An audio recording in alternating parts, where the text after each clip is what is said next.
Assalamualaikum warahmatullahi wabarakatuh.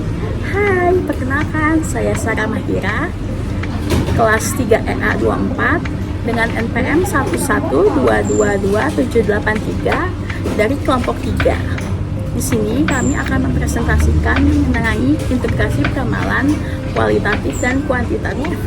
Kenalkan, nama saya Kaila Putri Hardiansyah dengan NPM 102229947 dari kelas 3E 24. Perkenalkan, nama saya Nabila Ratu Fitria dengan NPM 11222332. Saya Panca Siti Hani dan NPM saya 11222495. Perkenalkan, nama saya Zahra Nuraini dengan NPM 1222056 dari kelas 3EA 24.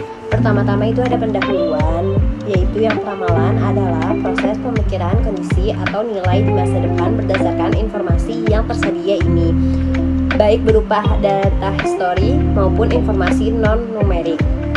Dalam konteks bisnis, peramalan digunakan untuk mendukung pengambilan keputusan strategis dalam berbagai bidang seperti produksi, pemasaran, keuangan, hingga manajemen sumber daya manusia.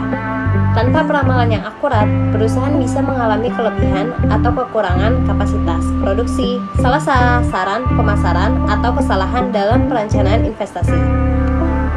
Di sini juga terdapat jenis-jenis peramalan. Yang pertama itu ada peramalan kualitatif dan ada kuantitatif. Yang peramalan kuantitatif itu biasanya mengandalkan data historis yang tersedia dalam bentuk angka.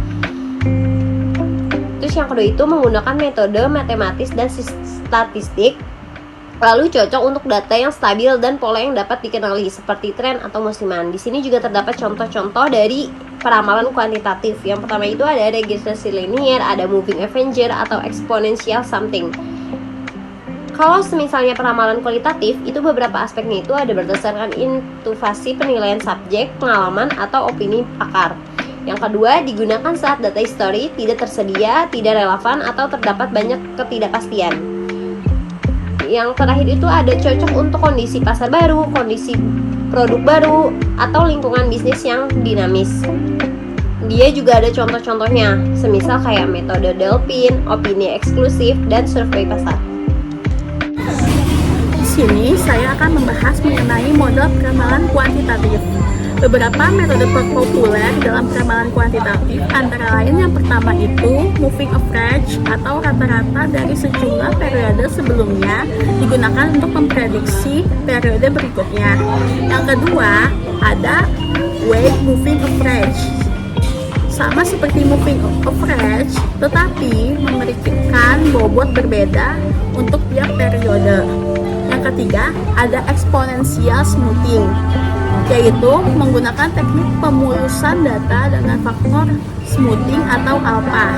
Dan yang keempat adalah regresi linear sederhana atau yang biasa orang singkat dengan RLS, yaitu mencari hubungan linear antara variabel waktu X dan data Y. Contoh rumus regresi linear sederhana yaitu Y sama dengan A plus BX, di mana Y sama dengan nilai yang diprediksi, A sama dengan konstata atau intercept, B sama dengan koefisien regresi, dan X sama dengan waktu atau periode. Untuk perhitungan regresi linear akan saya kasih contohnya. Di sini saya menyediakan data penjualan 5 bulan, di mana bulan pertama dengan penjualan 200, bulan kedua dengan penjualan 240, bulan ketiga dengan penjualan 250, bulan keempat dengan penjualan 270, dan bulan kelima dengan penjualan 300. Nah, kita sekarang mencari bulan ke-6-nya, berapa penjualannya. Di sini kita memakai rumus Y sama dengan A plus BX, di mana kita mencari A-nya yaitu A sama dengan sigma Y I dikali sigma YX I kuadrat dikurang sigma X I dikali sigma XI YI dibagi N X sigma XI kuadrat dikurang sigma XI kuadrat.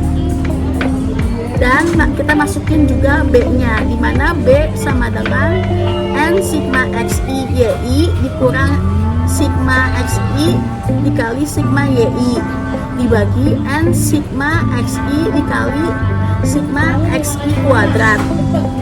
Lalu kita masukin angkanya ke A dan B itu, dan kita memakai rumus Y sama dengan A plus BX. Lalu kita cari bulan ke-6-nya. Pola data dalam peramalan. Yang pertama itu ada tren atau pola jangka panjang naik atau turun. Yang kedua itu ada musiman, yaitu pola berulang dalam siklus tertentu atau bulan kuartal. Yang ketiga itu ada siklis, yaitu berkaitan dengan siklus ekonomi atau pasar. Yang keempat itu ada acak atau fluktuasi yang tidak dapat diprediksi. Selanjutnya, model kuantitatif sangat efektif untuk data dengan pola tren dan musiman, namun kurang cocok untuk kondisi yang sangat fluktuatif atau baru. Selanjutnya ada model peramalan kualitatif. Yang pertama itu ada metode Delphi, yaitu teknik iteratif yang mengumpulkan pendapat dari sejumlah ahli secara anonim dan berulang kali hingga mencapai konsensus. Terus yang kedua itu ada opini eksekutif, yaitu wawancara atau diskusi dengan para manajer atau pemimpin perusahaan. Terus selanjutnya ada riset pasar, yaitu survei, wawancara atau fokus grup untuk memahami perilaku konsumen. Terus yang keempat itu ada historical analogy, yaitu menggunakan data dari produk atau situasi yang mirip di masa lalu sebagai acuan untuk memprediksi sesuatu yang baru. Contoh aplikasi kualitatif. Metode Delphi, langkah-langkahnya: 1. Para ahli diminta memberikan prediksi atau pandangan secara anonim. 2. Memberikan jawaban yang dikumpulkan dan dirangkum oleh fasilitator. Dan ada ketiga, ada hasil rangkuman dikembalikan kepada para ahli untuk dikaji ulang, dan juga keempat ada proses diulangnya beberapa kali hingga ada konsensusnya. Contohnya yaitu seperti meramalkan preferensi masyarakat terhadap kendaraan listrik selama 3 tahun ke depan. Mengapa perlu integrasi? Menggabungkan metode kualitatif dan kualitatif memberikan keuntungan sebagai berikut. Pertama, metode kualitatif memberikan dasar yang objektif dan terukur.